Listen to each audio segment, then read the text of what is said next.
ये दोनों भाई राम और लक्ष्मण, राम तो विशेष रूप से सीता के साथ ऐसा करेंगे ये नहीं हो सकता। क्यों नहीं हुआ था, क्यों आपके मन में भ्रांति आई, इसका भी निराकरण मैं कर दूंगा। लेकिन पहले मैं बताता चलूं, वाल्मीकि रामायण में 7 कांड हैं, 24,000 श्लोक हैं, और यह माना जाता है इनमें अधिकांश से प्रक्षिप्त हैं, जो वाल्मीकि ने लिखे नहीं। आप कहेंगे लिखे नहीं फिर कैसे हो गया?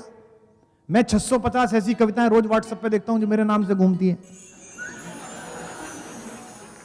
कुछ भी कूड़ा लिखो, नीचे गालिब लिख दो, कुछ भी कूड़ा लिखो, नीचे महादेव वर्मा लिख दो, और उसे व्हाट्सएप पे वायरल कर दो, फैल गया। व्हाट्सएप एक विश्वविद्यालय है जहां से ग्रेजुएट होने के लिए अकल से पैदल होने के अतिरिक्त कोई आवश्यकता नहीं है योग्यता की आपके पास।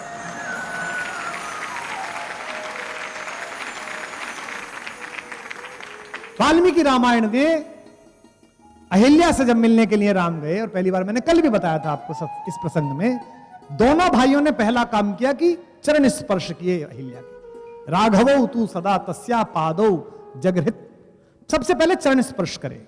अब आप सोच के देखिए कि चरण स्पर्श करके राम ने यह घोषणा कर दी कि यह अहिल्या नामक मां पाप से मुक्त है। इंद्र पाप मुक्त है तो यह मां भी पाप मुक्त है, इसलिए इसके चरण स्पर्श करता हूं। बाली का वध करते हैं रूमा के अपहरण के कारण।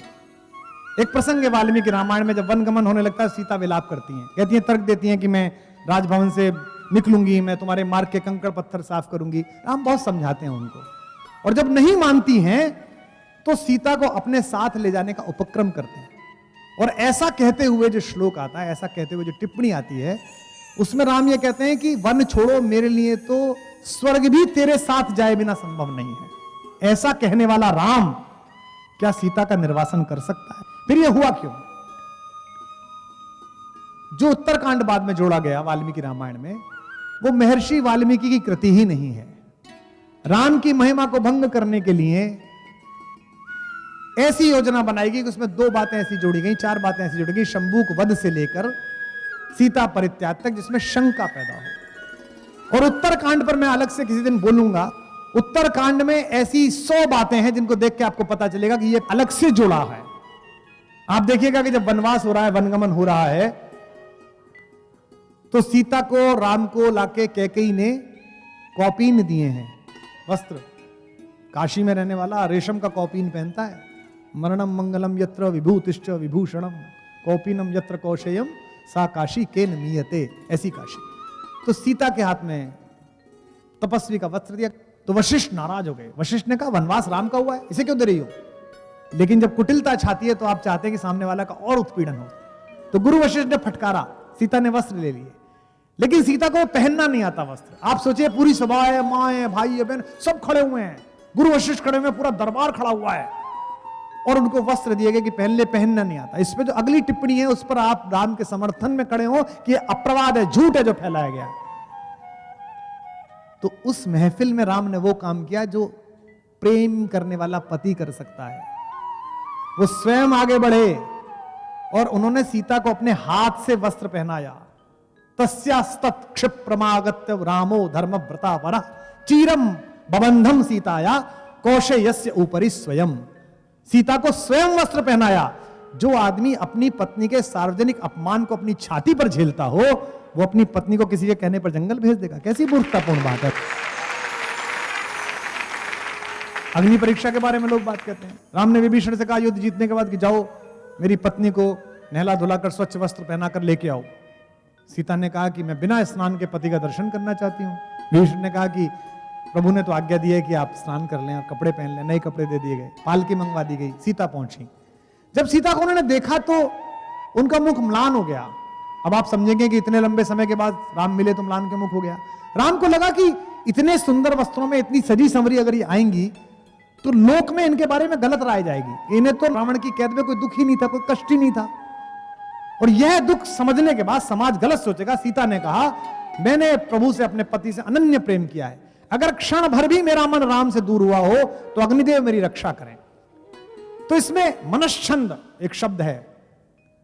यहां कालिदास पढ़ाने वाले लोग बैठे हैं, जितनी महिलाएं बैठी हैं, सीता ऐसी नहीं है कि ऐसे कोई निर्वासन दे दे चली जाएंगी। ये सब झूठ है।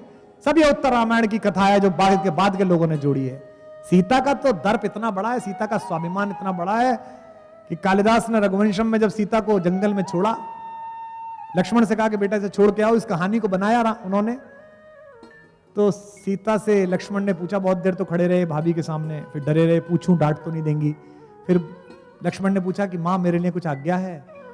तो कालिदास लिखते हैं, सीता कहती है लक्ष्मण से, प्रीतस्मिते सौम्य चिराय जीवः, मैं तुमसे बहुत खुश हूं, तुम बहुत समय तक जीवित रहो। साहस बढ़ता है। फिर कहते हैं भैया के लिए कुछ आज्ञा है, भाई साहब को कुछ कहूं। अब सोचिए, सीता का चरित्र देखिए, वो एक वाक्य बोलती है, एक शब्द बोलती हैं, आपके अंदर से आंसू खींचेगा वो शब्द। कालिदास जैसा महाकवि लिख रहा है तो कौशल भी है उसके पास लिखने का। कहते हैं प्रीतस्मिते सौम्य चिराय जीवः, भाई से कुछ कहना है? तो वो कहते हैं वाच्यस्त्वया मद वचनात् स राजा, उस राजा से मेरी ये बात कह देना।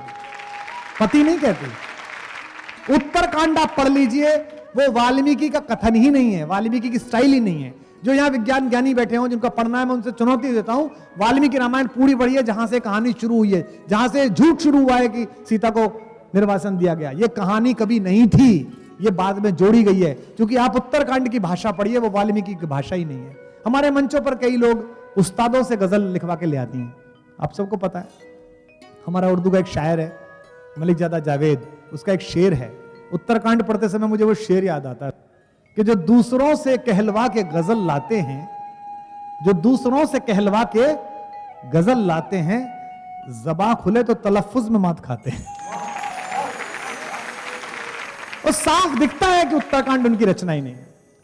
इसी से विचार पूर्वक बालकांड का तृतीय और चतुर्थ सर्ग लिखा गया ताकि उत्तरकांड की वैधता दिखाई देती।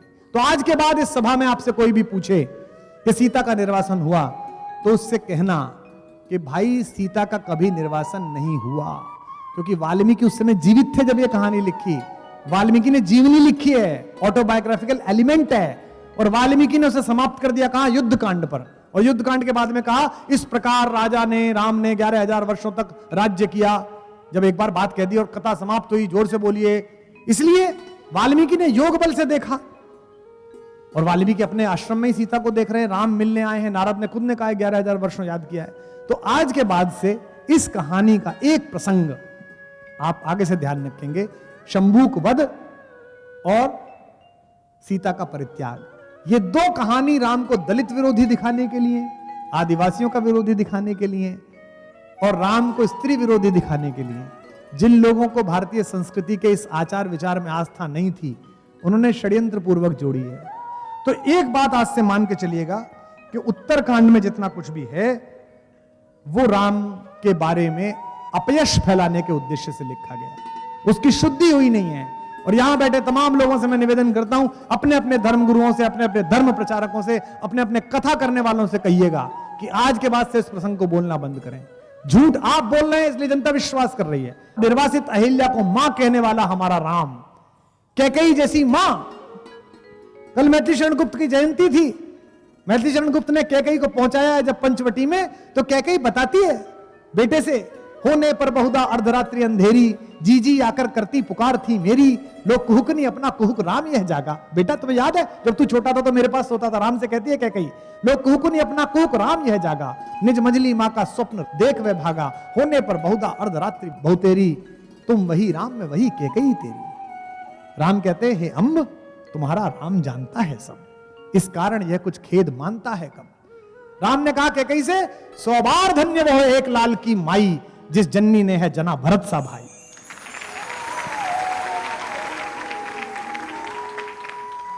पागल सी प्रभु के साथ सभा चिल्लाई, 100 बार धन्य वह एक लाल की माई। जिसने घुसने पर सबसे पहले कैकेयी के पैर छुए, आप सबको मैंने कल बताया था, वो राम किसी महिला के बारे में, अपनी पत्नी के बारे में, जिसके बिना स्वर्ग नहीं जाना चाहता, ऐसी घटना कर सकता है। लेकिन हमारे यहां प्रवाद बहुत फैलते हैं, हमारे यहां अपयश बहुत फैलते हैं। हमारा कम्युनिकेशंस का देश है, एक बात गांव में फैलती है पूरे इलाके में फैल जाती है, अलग अलग तरीके से फैल जाती है। तो सबसे पहले तो अपनी इस आस्था, इस तर्क को दृढ़ करिए। मैं तर्क से सिद्ध कर रहा हूं, आज समय कम है, कल भी समय कम था, हर बार राम की बात करते समय कम पड़ता है, हरि अनंत कथा अनंता, समय कम है। इसलिए सबसे पहले अपने मन से स्वीकार कीजिए कि ऐसा आदमी, ये कैसे होता है कि अपने भाई के बारे में ऐसा कहते हैं, वो ऐसा नहीं कर सकता। तो सीता का जिस पर इतना भरोसा है, जिसके प्रति इतना विश्वास है कि वहां बंधन में रह के भी बाध्य नहीं है वो भारतेश्वरी, वो व्यक्ति उसे घर से निकाल देगा। ऐसी मूर्खता कैसे सोची जा सकती है। तो अगर आपको अपने पति पर भरोसा है, अगर आपको अपने भाई पर भरोसा है, अगर आपको अपने पुत्र पर भरोसा है, और आप सच्चे अंदर से मनुष्य हैं, तो आपको अपने राम पर भी भरोसा होना चाहिए कि उसने जीवन में ऐसा कोई काम नहीं किया।